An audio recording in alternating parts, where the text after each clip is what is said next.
Imagine if footage emerged from a Nevada testing range showing what appears to be an advanced sixth-generation fighter pulling maneuvers that would liquefy a human pilot. Sustained 14G turns, vertical climbs that would cause a blackout in under 2 seconds, cockpit temperature sensors registering levels that would cook human tissue. The plane isn't malfunctioning, it's performing exactly as designed, because there's nobody inside to kill. The United States Air Force has publicly confirmed development of what they call Collaborative Combat Aircraft, or CCA. Loyal wingman drones like the XQ-58 Valkyrie that fly alongside manned fighters. They've shown a sleek unmanned aircraft in coordinated flight tests. They've talked about the Next Generation Air Dominance Program, or NGAD, developing sixth-generation capabilities. But recent Air Force statements about autonomous combat capabilities combined with what we know about the physics involved suggest something far more revolutionary is happening behind classified doors. And if this capability exists at the level the technology enables, it fundamentally undermines China's decade-long investment in manned fifth-generation fighters like the J-20, potentially forcing a complete strategic recalculation. Let me back up and explain why this changes everything. Next-generation air superiority platforms represent the most lethal fighters ever conceived. We're talking about thrust vectoring that makes the F-22 look like a crop duster, adaptive cycle engines that can switch modes mid-flight, stealth characteristics that make them practically invisible to every radar system currently deployed, and sensor suites so advanced they can track 100 targets simultaneously while jamming enemy communications across 3 different frequency bands. But all of that incredible technology is still constrained by one fundamental problem. The human body can only handle so much force before it fails. And in modern air combat, that limitation is the difference between winning and dying. See, when a fighter jet pulls a high G maneuver, your blood doesn't just feel heavy. It literally drains from your brain and pools in your lower body. At 5 Gs, which is pretty standard in a dogfight, you weigh 5 times your normal weight. Your head feels like it's made of concrete. Your vision starts to narrow. At 7 Gs, most pilots start to gray out. At 9 Gs, you're on the edge of losing consciousness completely, even with a G-suit squeezing your legs and abdomen to keep blood in your brain. The current generation of fighters, the F-22, the F-35, even the latest Russian and Chinese jets, they're all designed around this limitation. Their flight control systems actually restrict what the aircraft can physically do, because the airframe could handle forces that would kill the pilot. Think about that. We've been building jets that are deliberately handicapped because the person flying them is too fragile. Next-generation designs were supposed to push those limits further than ever before. New G-suit technology, reclined seating positions that change how blood flows during maneuvers. There was even talk of liquid ventilation systems where pilots would breathe oxygen-rich fluid instead of air to protect their lungs from extreme pressure changes. We're talking about turning pilots into something barely recognizable as human, just to keep up with what the jet could do. But somewhere during development, someone asked a very different question. What if we just removed the pilot entirely? Now, this isn't about drones, not the kind you're thinking of anyway. The Predators and Reapers that we've been using for 2 decades, those are remotely piloted aircraft. There's still a human in the loop, sitting in a container at Creech Air Force Base in Nevada, flying the plane via satellite link with a joystick. They're amazing for surveillance and ground strikes, but they're useless in air-to-air combat. The latency alone would get you killed. By the time your control input travels to a satellite and back down to the aircraft, an enemy fighter has already moved. You're basically flying blind with a half-second delay on every decision. What the technology enables is something entirely different: full autonomy. An unmanned sixth-generation fighter doesn't have a pilot on the ground giving it instructions. It has an artificial intelligence system that makes decisions in microseconds. And when I say microseconds, I mean it's operating on a time scale that human cognition can't even approach. Here's what that actually looks like in practice. Imagine 2 fighters merge for a dogfight. In a traditional engagement, both pilots are trying to get into a firing position while avoiding getting shot themselves. They're processing information, making decisions, and executing maneuvers. A really good fighter pilot can assess a situation and react in maybe a quarter of a second. That's exceptional. That's the result of thousands of hours of training and natural talent. An AI system in an unmanned sixth-generation fighter processes the same tactical situation in less than 1,000th of a second. It's running hundreds of simulated outcomes simultaneously, calculating optimal maneuver paths, predicting enemy movements based on their energy state and position, and executing perfect counters before a human pilot would even finish recognizing the threat. It's not faster than human. It's operating in a completely different dimension of speed. And because there's no pilot to protect, it can maneuver in ways that would be physically impossible in a manned aircraft. Sustained 14G turns aren't just possible. They're routine. Instantaneous direction changes that would snap a pilot's neck, vertical climbs that bleed energy so fast a human would black out from the blood pressure changes. An unmanned 6th-generation fighter can fly the aircraft at the actual limits of what the airframe can handle, which is so far beyond human capability that it's not even a fair comparison. But here's where it gets really wild. These unmanned platforms aren't designed to operate alone. They're command nodes for entire swarms of loyal wingman drones. These are smaller, cheaper, unmanned aircraft that fly in formation, taking direct orders from the AI system. We're talking about one unmanned fighter coordinating 20 or 30 expendable drones, creating a combat formation that can overwhelm any traditional fighter squadron. Picture this scenario. An enemy fighter detects what it thinks is a single aircraft on radar. It moves to intercept, thinking it has a numerical advantage with its 4-ship formation. But as it closes, that single radar return suddenly splits into 30 separate targets. The loyal wingman drones deploy, spreading out in a coordinated pattern that the AI calculated in real time based on the enemy's position, speed, and likely tactics. Some of the drones move to create a radar jamming screen. Others position themselves to attack from multiple angles simultaneously. A few fly directly at the enemy in seemingly suicidal runs, forcing them to break formation and defend. And through all of this, the unmanned fighter is processing every enemy maneuver, every missile launch, every electronic emission. It's coordinating its entire swarm with precision that would require a dozen human pilots and a command center full of controllers to even attempt. Except it's doing it all autonomously, making thousands of tactical decisions per second, adapting to changes faster than the enemy can even recognize what's happening. The enemy pilots don't stand a chance. They're fighting against an opponent that thinks faster, maneuvers harder, and coordinates better than any human formation ever could. And if they manage to shoot down a few of the loyal wingman drones, those are cheap. The system just adjusts its tactics and keeps coming. You'd need to destroy the command aircraft itself, but good luck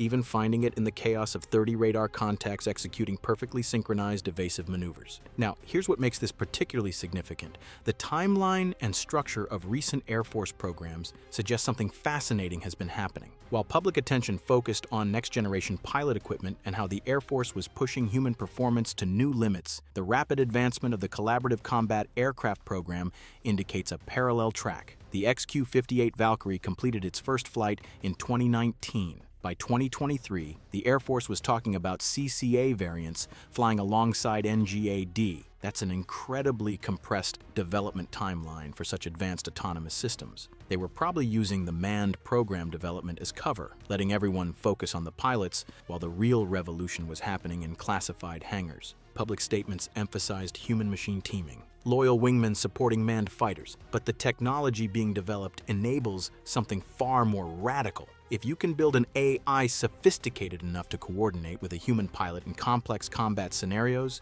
you can build one sophisticated enough to fly the lead fighter itself. And if that capability exists, China's strategic position just became extremely complicated. They've spent the last 15 years developing their own 5th and 6th generation fighters. The J-20, the J-35, their newest programs that were supposed to challenge American air superiority. All of those aircraft are designed around human pilots. They have cockpits, life support systems, ejection seats, all the equipment necessary to keep a person alive in a high-performance jet. That's weight, that's complexity, that's limitation. The strategic implications are staggering. Air superiority has been the foundation of American military doctrine since World War II. Control the air and you control the battlefield. Every major conflict we've fought, from Korea to Desert Storm to the initial invasion of Iraq, started with achieving air dominance. But that's always required putting pilots at risk. We've lost aircraft. We've lost lives, and there's always been a political cost to those losses. Unmanned 6th-generation fighters eliminate that calculation.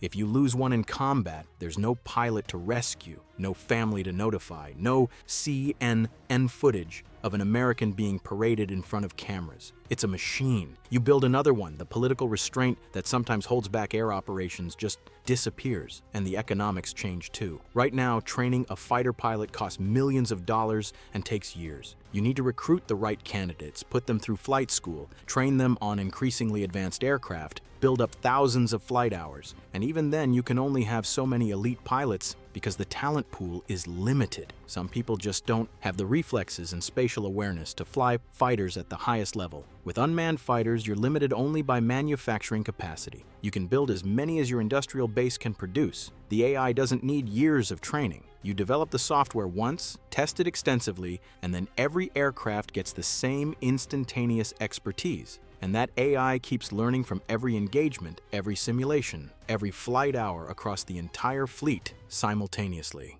A human pilot learns from their own experience. The AI learns from millions of flight hours across thousands of aircraft in real time. Now, I know what a lot of you are thinking. This is dangerous. We shouldn't be giving machines the authority to make life and death decisions. Autonomous weapons cross an ethical line that we shouldn't be willing to cross. And I want to take this seriously because it's the most important question in this entire discussion. There are real, legitimate concerns here that deserve more than a dismissive wave. Let's talk about them first. There's the accountability problem. If an autonomous system makes a catastrophic mistake, who's responsible? The programmer, the commanding officer who deployed it, and the contractor who built it? Our current framework for military accountability assumes human decision makers in the chain of command. Autonomous weapons complicate that in ways we haven't fully resolved. Second, there's the malfunction scenario. Software fails, it crashes, it has bugs, it encounters edge cases the developers never anticipated. When that software is controlling a weapon system traveling at Mach 2,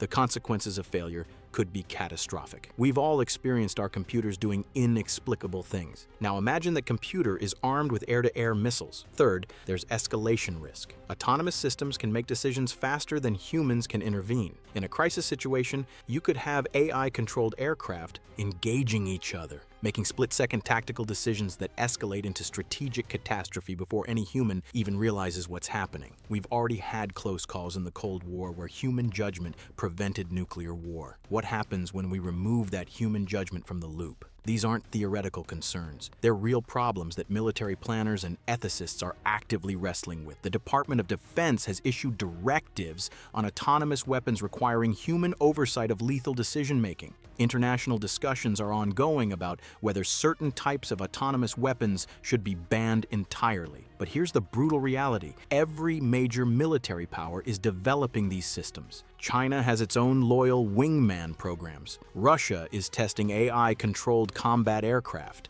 The technology exists. The tactical advantages are overwhelming, and in military competition, unilateral restraint just means you lose. The question isn't whether autonomous combat aircraft will exist. They already do, in increasingly sophisticated forms. The question is whether the United States develops them with robust safeguards, extensive testing, and genuine ethical oversight, or whether we cede that technological advantage to adversaries who might not share those concerns. And there are ways to mitigate the risks. You can require human authorization for specific types of engagements. You can build in fail-safes that prevent autonomous systems from operating beyond certain parameters. You can maintain command override capabilities. The autonomy doesn't have to be absolute to provide the tactical advantages we're discussing. It's not a perfect answer, but it's the answer we're going to have to live with because the alternative is falling behind in the most consequential military technology of this generation. Now let's talk about what this actually looks like in practice, because the publicly known tests already show capabilities that seem almost impossible. The XQ-58 Valkyrie has demonstrated flight characteristics that would be challenging in a manned aircraft. Aggressive maneuvers, rapid altitude changes, and that's just what they're willing to show in public demonstrations. Imagine what the classified tests look like. Aircraft entering flat spins intentionally, something that would disorient any pilot to the point of incapacitation, and then using thrust vectoring to snap out of it and immediately accelerate into a climb. the entire maneuver taking less than 3 seconds. It's the kind of thing that looks fake, like a video game glitch, because our brains can't process that an actual physical aircraft can move that way. Or vertical scissors maneuvers against simulated opponents, probably other drones playing the enemy role, pulling instantaneous turns that no human could survive, bleeding energy and then recovering it with adaptive cycle engines, staying in control while the simulated opponent struggles to track it. The whole engagement lasting maybe 20 seconds, with 3 separate firing solutions that would have been kill shots. This wouldn't be footage of a prototype having lucky test flights. This would be a mature system demonstrating operational capability. And if this is what the technology enables, imagine what capabilities remain classified. But let's be realistic about limitations, because presenting this as invincible technology would be incomplete analysis. These systems have real vulnerabilities that need to be acknowledged. Electronic warfare and cyber attacks are the most obvious threat. An autonomous aircraft is fundamentally a flying computer, and computers can be hacked, jammed, or fed false data. If an adversary can compromise the AI's sensor inputs or disrupt its communications with loyal wingman drones, you've suddenly got a very expensive, very confused piece of hardware flying around without knowing what to do. The Air Force knows this, which is why defensive cyber capabilities and electronic warfare resistance are massive areas of investment, but it's still a vulnerability. Then there's the complex decision-making problem. AI excels at well-defined tactical scenarios with clear parameters. Dogfighting, intercepts, coordinated attacks, these are situations where the rules are relatively clear and the objectives are straightforward. But air combat isn't always clean. What happens when an autonomous system encounters a civilian airliner near a combat zone, or needs to make judgment calls about proportional response in murky situations where the rules of engagement aren't black and white? Human judgment handles ambiguity better than any current AI system. There's also the operational cost question. Yes, you don't have to train pilots, but you do have to maintain incredibly sophisticated software, validate it constantly to ensure it's operating correctly, update it as adversaries develop new tactics, and probably run millions of hours of simulation to test every possible scenario. That's not cheap. And unlike a human pilot who can adapt on the fly to completely novel situations, AI needs to be trained on scenarios before it encounters them. And finally, there's the software validation nightmare. How do you prove that an autonomous combat system will behave correctly in every possible situation? Human pilots make mistakes, but we understand their training and can predict their capabilities within reasonable bounds. An AI system is a black box with millions of lines of code and neural networks that even their creators don't fully understand. Certifying that is safe for operational deployment is an enormous technical and bureaucratic challenge. But here's why the advantage still holds despite all of that. These are solvable problems. Difficult problems, yes, but they're engineering challenges, not fundamental limitations. And more importantly, the tactical advantages are so overwhelming that even a system with some vulnerabilities is still superior to human-piloted alternatives in most combat scenarios. You can work around the complex decision-making problem with engagement protocols and human oversight. You can harden systems against cyber attacks. You can validate software through extensive testing. What you can't do is make a human pilot survive 14 Gs. You can't make a human think in microseconds. You can't give a human pilot the ability to simultaneously coordinate 30 loyal wingman drones while executing evasive maneuvers and tracking multiple threats. The fundamental physics haven't changed. The human body is the limitation, and the first military to fully embrace that reality has an advantage that might be insurmountable. We're watching the nature of air combat change in real time. For a century, it's been about pilot skill, aircraft performance, and tactical doctrine. The best technology flown by the best pilots with the best training. But we just entered an era where the pilot is the limitation, not the solution. And the first military to fully embrace that reality has an advantage that might be insurmountable. Advanced unmanned fighters pulling maneuvers that would kill any human, commanding swarms of drones with coordination that no human formation could match, and doing all of this not in some theoretical future, but right now in testing ranges across the United States. The age of the fighter pilot isn't over yet, but we just saw its expiration date, and it's closer than anyone thought.